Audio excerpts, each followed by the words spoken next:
Welcome to Real Life Mentoring, where we explore real life issues to help you make an authentic difference in the world. Hi, Chris and Christina. We're back with part 2 with the Big Six with Adam Young. Let me just recap part 1. So Adam Young is a licensed clinical social worker with a master's degree in social work and divinity. He serves as a fellow with the Allender Center and is the host of the podcast where we've been introduced to him. It's called The Place We Find Ourselves. And so if you will look at his podcast, episode 159, it aired July 15th of 2024. He talks about the Big Six. So we wanted to tackle these as it relates to mentoring. So part 1, we did the first 3 of the Big Six, which is attunement, responsiveness, and engagement. So go back and take a listen to those. Today, we're going to pick up with part 2, talking about the ability to regulate your arousal, the ability to handle big emotions, and willingness to repair harm. Now, why is this important? Well, how you were treated as a child, the care that you got from your parents, the responsiveness, they were your primary caretakers. It had a huge impact on the development of your brain, which affects you today. So if you did not receive these things, this is good information to know. Chris, why talk about these areas? Why talk about these for a mentoring podcast? Right. That's a legitimate question because we take the holistic approach. Mm-hmm. So we are physical, mental, emotional, relational, professional, educational, and I think I left out spiritual. Mm-hmm. With that said, they all impact one another. Mm-hmm. And so when there is something that has been developed inside of my brain, it's how my mind perceives things like a relationship. Mm-hmm. Unless it is assessed and processed and dealt with, it has an impact on my life today as an adult. Right. And so we want people to have meaningful, healthy relationships. Mm-hmm. So this is not an easy topic for a lot of people, and we really have a lot of respect for that, but it's really necessary. And getting on the other side of these things, it's going to be so good for each of us when we do that. Right. And so when we bring these up, we want you to think about yourself in your childhood. Were these things attained by you as a child? Of course, all of us, if you're a parent or you have a niece or nephew, whatever, you're going to think about how you're treating your own child. But we want to think about your own childhood. Did you receive these things from a parent? Or should we just jump right in? Sure. And let me just say something. Were they trusted mentor who cares for you? Mm-hmm. They're not a professional counselor. Right. But you can talk about these things with them. Sure. And it may lead you to seeing a professional counselor, right, but it may not be necessary. But imagine having a trusted mentor that you could go back and talk about some of these things from your childhood that you go, they are impacting me today. So could I talk about this with you? Right. Many people have never talked about this. Right. I didn't know these 6 areas existed. When we heard about this, it gave me language like, oh, maybe that's why I do X, Y, or Z. Aha. Yeah. It's so enlightening. And one of the things we really care about, people who are mentors, we want to give people ongoing tools and resources. And this is a huge resource. It's a huge resource. We have listened to enough of Adam Young's podcast to know it really can help people. Right. Well, let's jump in. Again, this is part 2. Go back and listen to part 1 for the first 3. We're going to tackle right now the ability to regulate your arousal, or he also calls it affect regulation. So let me just read. Arousal refers to the bodily sensations you feel inside during moments of distress. So as a child, if your mother was attuned enough to you and she was willing to respond and engage with you, then she was able to effectively regulate your arousal. She could soothe you when you were anxious or scared, or she could stimulate you when you were shutting down. This is so important because infants have absolutely no ability to regulate their own arousal. But if your mom, and we say mom because usually moms are the primary caretakers when we're infants, when this is so critical, they're able to calm you so that you learn how to calm yourself. We've got this beautiful example. We have a 6-month-old little grandbaby boy, and he is precious. He is not able to regulate his own arousal. I spent time with him yesterday, and he was getting super fussy. His mom, she's able to regulate his arousal. She saw he was being fussy. She was like, oh, that's probably his little tired, fidgety self. She picked him up and she has this little bouncy thing that she does with him. And she goes, shh, it's okay.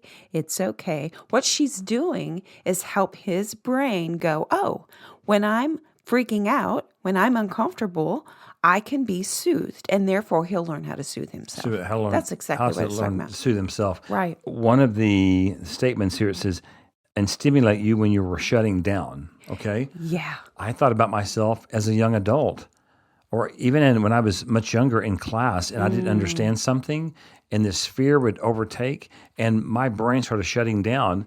Therefore, the problem with that, Christina, is that I stopped hearing what the teacher was teaching, and I didn't get it. And I'm not embarrassed to say this. Fast forward many years, I was in my 40s. We had moved to Austria and in a German language class. Do you remember me shutting down? Oh, heavens, yes. I did not go into that class to shut down. That sounds ridiculous that a grown man would do that. I wasn't taught to regulate. Right. Well, you were modeled. Things are hard, we shut down. Right. Yet I was healthy in a lot of ways, but in highly stressful situations like that German class initially, when I was put on the spot in front of the whole class, my brain was shutting down. Well, we're not going to pick on you because there's plenty to look at examples in my own life, but we saw this early on in marriage when we went on a ski trip. Do you remember our first ski trip together? I don't have any memory of that. No, I do. And you were like, nah, I don't need to take ski course. I can figure it out. I was probably 31 years old, had never skied before. Right. And so we go to the top, and you'd never been on skis before. And it wasn't coming very natural to you. And I kept saying, wedge. Well, no one had given me the vocabulary for skiing, right. Like wedge. That's how you stop. Yeah. Anyway, but I kept falling. Right. Finally, what did I do? You took your skis off and you proceeded to march down. Shut down. I did, in anger. Yeah, ski patrol comes to say, sir, you can't be walking down. We'll need to escort you. Did they really? Yes. I and forgot you were about like, that. I'm walking down. I'm walking down. No, I'm not picking on you. I'm just saying, yeah. No, I'm actually kind of proud to think about those times because how God has changed me and developed me. Because I did not. Stop right there. What? If somebody is listening to this, yes, and by the end of, you're going, dang, I didn't get any of those. First of all, welcome to the club. You mean the 6? Right. And second of all, if you are a follower of Jesus, the Holy Spirit lives in you and can transform you so that these things can be learned. Yeah. I actually sent this episode, not the one we're recording, obviously, right, but the Adam Young episode where he speaks of the 6, to my siblings because we all grew up in the same household, and experienced very similar and yet some different experiences at the same time. And I thought that they will relate to this. So just to encourage you guys, maybe it'll encourage you. I did not receive any of the 6 that we've talked about, and God has done miracles in my life. So there's hope for you. Well, and in talking about this ability to regulate your own arousal, what it does is for a child, again, it impacts the development of the brain. It develops a sense of security that I am seen, I am known. Our little 6-month-old Zion doesn't have language to go, my mother sees me, I am known by her.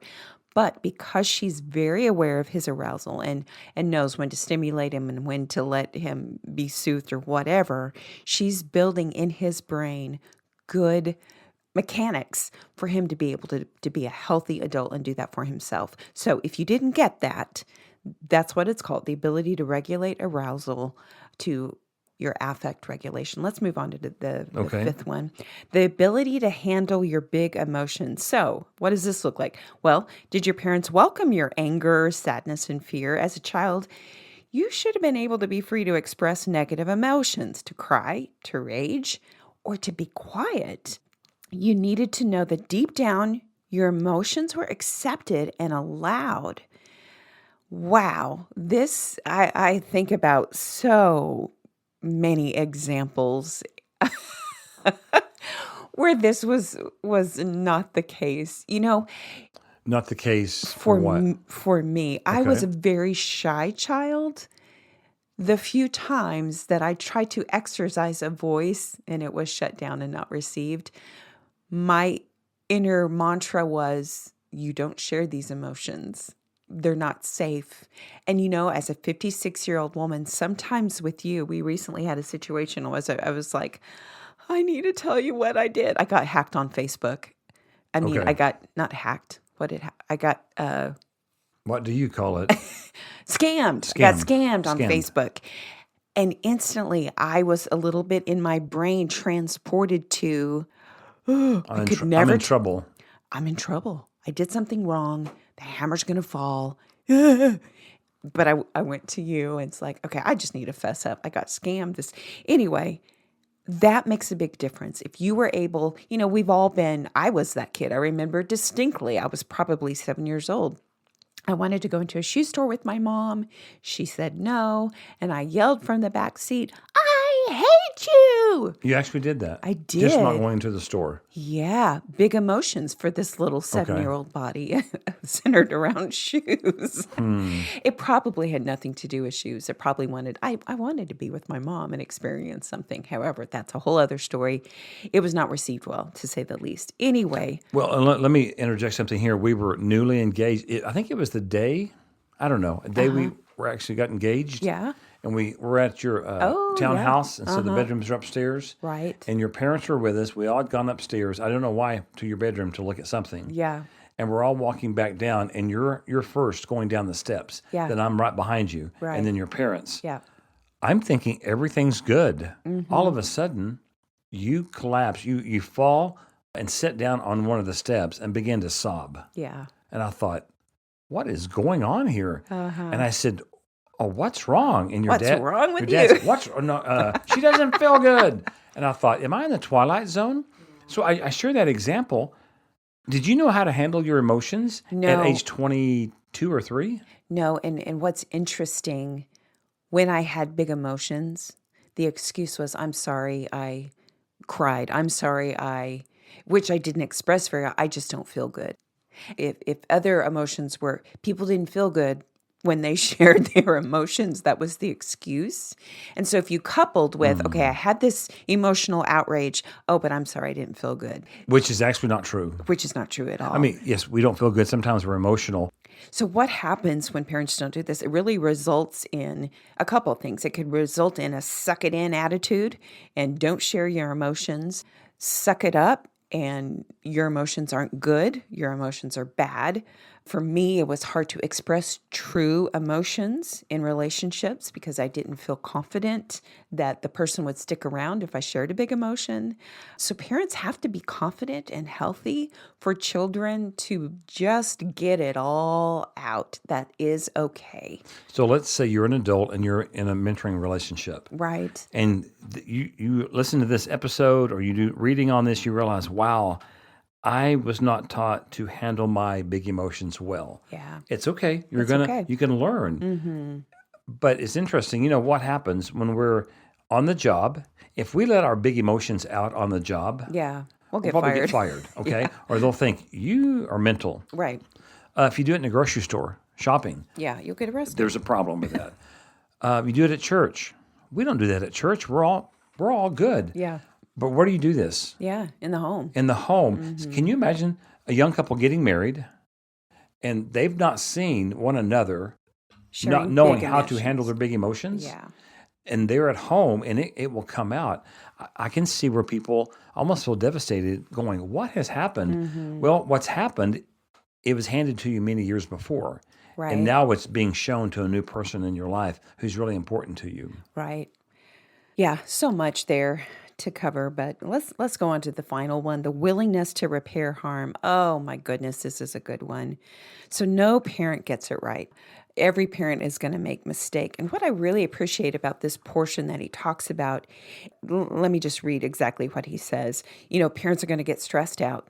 They're going to be busy. They're going to be distracted. But he says the mark of a good enough caregiver is that these ruptures are repaired through a process of reattunement and re-engagement with the child. So what mattered to you as a child was not that your parents got it right each time, but that they recognized when they missed you or hurt you and responded in a way that brought comfort and recognition. Oh my goodness. If you are thinking about your own childhood, Can you imagine a time, Chris, I'll just ask you this question. Okay. Do you get a picture in your head of your parents doing something where they missed you, right? They didn't get it right, that they came to you and said, oh, son, sweet Chris, I am so sorry this happened. And it wasn't, oh, I was sick, so therefore I acted this way. I didn't feel good, so therefore I am so sorry this happened. I got it wrong. That should not happen. You don't deserve that. I am so sorry. Please forgive me. Was that ever a case in your home? Unfortunately, it wasn't. And Let's just pause I right don't there. like that. But it actually gives me understanding, compassion for other people as well who haven't had that. If that was you, we want to say, we're so sorry. That's our story. It's important to realize the role that plays for a child. Again, it plays into that I'm a person who is seen and heard and understood. And I think it's so valuable, and the research supports this. And we're not talking about an abusive parent who goes back and, I'm so sorry, I'll never do it again. And then the cycle continues. No, we're talking about a genuine heartbreak over getting something wrong and making it right. That's just so valuable. We have an example of our sweet middle daughter when she was a little one, like 3, right? Well, I want to go back to the actual statement. Yeah. Willingness to repair harm. We first have to acknowledge and accept the fact that we caused harm to another caused person. harm. And we're talking about our children, if you're a parent right now. So if that's not done, you can't go anywhere else with that. Yeah. You have to acknowledge, I caused some damage here that needs to be repaired. I don't like that, Christina.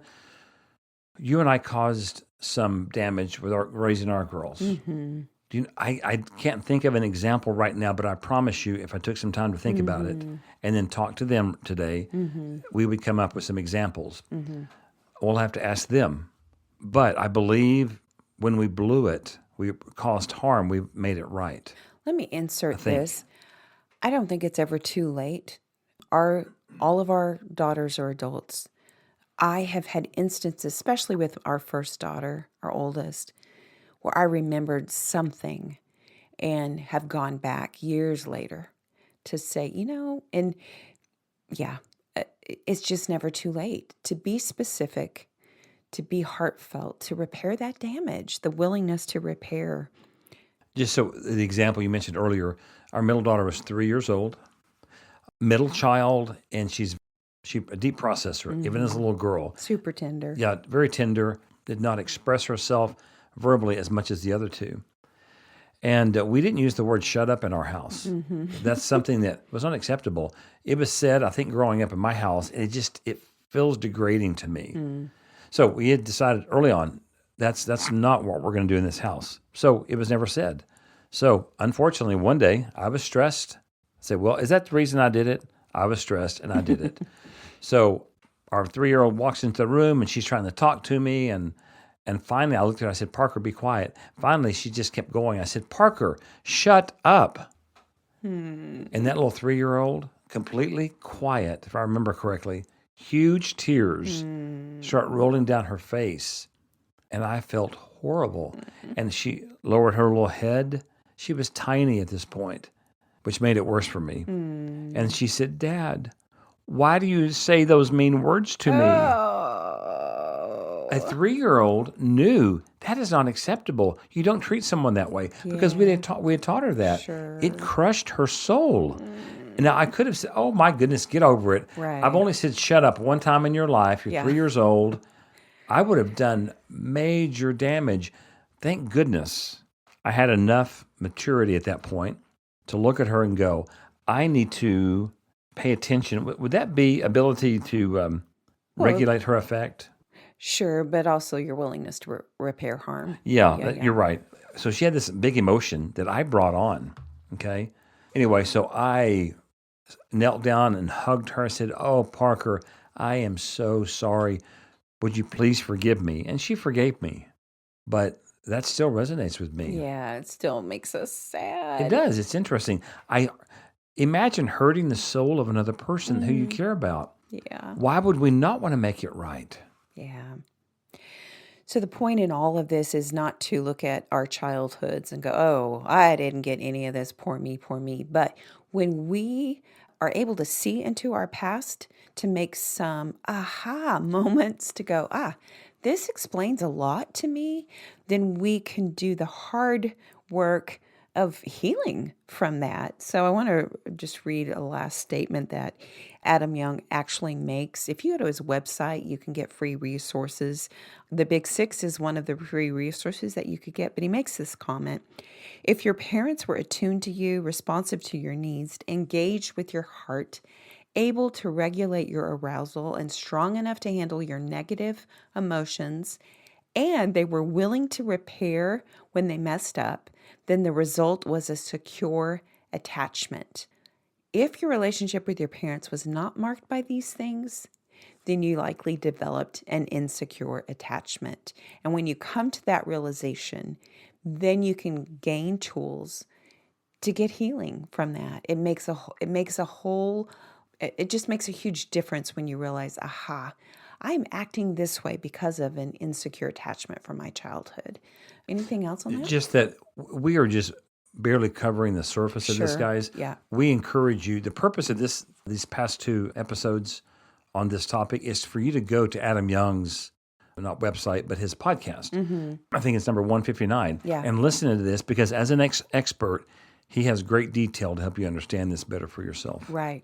We're all about giving you resources. So today, thank you for listening. Today's episode was brought to you by Lori Kenny CPA. Their firm is a professional CPA agency giving advice for the individual and the small business. So check them out at Lori, L-O-R-I-E, Kenny, K-E-N-N-E-Y, CPA.com.